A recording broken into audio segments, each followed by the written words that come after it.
Bueno, muchos comentarios acá en las redes. Vladimir Laguna. ¿Cómo se llama la señora, la invitada? Mercedes Malaveso. Está en el INSER, debe estar en el INSER allí. Para quien sintoniza tarde. Y eso que yo adivino, pues. Días atrás leí un tuit, dice Montserrat Martínez, un tuit de Eduardo Fernández, en el que decía que había que tener elecciones con o sin condiciones. ¿Usted cree que le hackearon la cuenta o es que él lo cree así? No, Eduardo cree que, bueno, lo que ha dicho, y todos lo pueden leer además en sus artículos que publica semanalmente con mucha disciplina, es que en el país tienen que pasar tres cosas. Tenemos que ganar unas elecciones, con lo cual las elecciones tienen que ser con garantías para que las podamos ganar. Tenemos la mayoría, ahora necesitamos que esa mayoría se exprese y su voto se respete. Pero luego tenemos que cobrar. El gobierno tiene que ser capaz de entregar el poder y luego tenemos que gobernar. Esos tres verbos, que además son tres verbos que Eduardo los trae del caso chileno, ganar, cobrar y gobernar, son las tres cosas que los venezolanos tenemos que tener en nuestra mente cada vez que pensamos en elecciones, porque las elecciones son como una puerta, ¿no? Vamos a abrir la puerta y no nos podemos caer por un precipicio. Ahora, Mercedes, pero si mañana el gobierno o el CNE convocan elecciones a la Asamblea Nacional y se mantiene el mismo CNE, por ejemplo, ¿habrá que participar o no? Hay que pedir garantías, todas las que se puedan, y hay que participar en las elecciones con las garantías que se consigan. Es un problema, yo a veces he dicho varias veces que no es un problema de condiciones, sino de convicciones, convicciones. Si hubiese un gran líder, y ahora parece que hay un líder en la oposición, y ese líder impulsa de manera unitaria y de manera coherente, responsable, la vía electoral, la gente se va a sumar y vamos a lograr una avalancha de votos que se va a llevar por encima cualquier falta de condiciones que pueda haber. O garantías que no consigamos en esta primera elección, sino que vamos a ir consiguiendo en la medida en que vayamos recuperando el Estado de Derecho y el Estado democrático en Venezuela. En concreto, si por ejemplo mañana se convocan elecciones, ¿Copey presentaría candidatos a la Asamblea Nacional? Si se convocan, las convoca Tibisay Lucena, sí, que es la presidenta del CNE. El tema no es la convocatoria a las elecciones, sino el ánimo de participación de la gente. Por eso el tema de las garantías es tan importante, sinceramente hablando. Nosotros estamos convencidos, sobre todo las organizaciones políticas, que conocemos las dinámicas electorales, que conocemos el tema de los testigos, que conocemos el tema del conteo de los votos, etcétera, de todo lo que se hace. Nosotros sabemos que por encima de las condiciones está el ánimo de la gente de querer participar. Y cada vez que exigimos condiciones, lo que estamos tratando es que la gente se anime a votar, porque el Consejo Nacional Electoral, ¿sí? Ha perdido credibilidad frente a los venezolanos. Lamentablemente es así. Han cometido una serie de irregularidades, de actos políticos, de propaganda política que hacen que la gente no crea en el CNE. Pero el gobierno también sabe que ese es el punto débil de la oposición.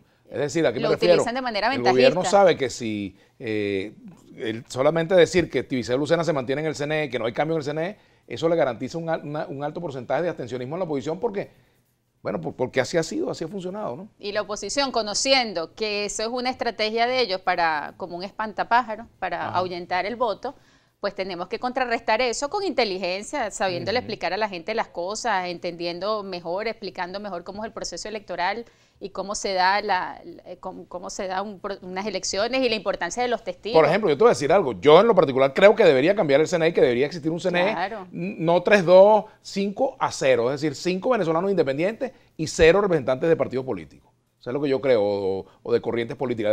Eso es lo que debería hacer. Ahora, también hay una fuerza social que puede representar el 60, el 70, no sé qué porcentaje a nivel nacional.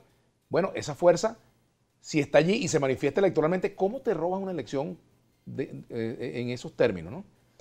Sí, y pienso que más importante... el problema está en la abstención, ¿no? Tan importante como la participación masiva de la gente es entender que en Venezuela tenemos que iniciar un proceso de transición. Todo el mundo habla de transición, Vladimir. Yo ya no he escuchado a nadie que no entienda que en Venezuela tiene que haber una transición, pero pocos están dispuestos a recorrerla. Porque la transición no es una cosa que pueda ir unida al adverbio ya. La transición es un proceso, no es un evento, que poco a poco va alcanzando más democracia, más garantías, más seguridad, más respeto a la libertad de las personas. Entonces, ese caminito hay que recorrerlo. Las elecciones son parte de un proceso de transición. Esta mañana leí en uno de esos grupos donde tú y yo estamos, que alguien decía que estamos en la transición hacia la transición, no recuerdo qué persona, Sí. pero me llamó la atención ese concepto, ¿no? Estamos transitando hacia la transición, algo así, digo. ¿Y eso será verdad? Bueno, son valoraciones, opiniones sobre lo que está pasando. Me imagino que el comentario lo hizo a propósito de que se retoman las conversaciones en Oslo, porque las conversaciones, las negociaciones siempre han sido protagonistas en procesos de transición. Las elecciones también son muy importantes en los procesos de transición, porque expresan el mejor árbitro, y esa es otra idea que Eduardo Fernández repite mucho, el único árbitro digno que tiene el país para superar su problema político es el pueblo de Venezuela, que se expresa en la protesta, se expresa en la opinión pública, pero sobre todo se expresa cuantitativamente votando. Del 1 al 10, del 1 al 10, si le pudiéramos poner un puntaje a eso, ¿en qué porcentaje te identificas tú? ¿En qué puntaje te identificas tú con la política y con el liderazgo de Juan Guaidó, del 1 al 10? Me identifico poco, la verdad. Me parece que la política, con la persona me identifico mucho, con su carácter, con su temperamento, con su trayectoria política. Ahora, la política me parece que no es de Juan Guaidó, la política me parece que responde a una estrategia extremista que nos ha llevado a perder espacios que por la vía electoral fuimos ganando y que luego por esa presión del extremismo hemos ido perdiendo. Si Juan Guaidó asume una política acorde a su personalidad, según lo que todo el mundo y lo que él mismo refleja por los medios y en las marchas, que yo lo he acompañado y he estado y lo he visto muy de cerca, una política acorde con eso, pues me identificaría 100%. Pero me parece que la política que está detrás no es esa, me parece que es una política que utiliza la figura de Guaidó, pero la desdibuja al mismo tiempo, porque es una política extremista, del todo o nada, del blanco o negro, y también en términos comunicacionales, tú y yo que tenemos esa orientación profesional poco clara. No se le está hablando con suficiente claridad a los ciudadanos y con eso tampoco me identifico. Hacemos la pausa, ya volvemos. Malabé a la 1.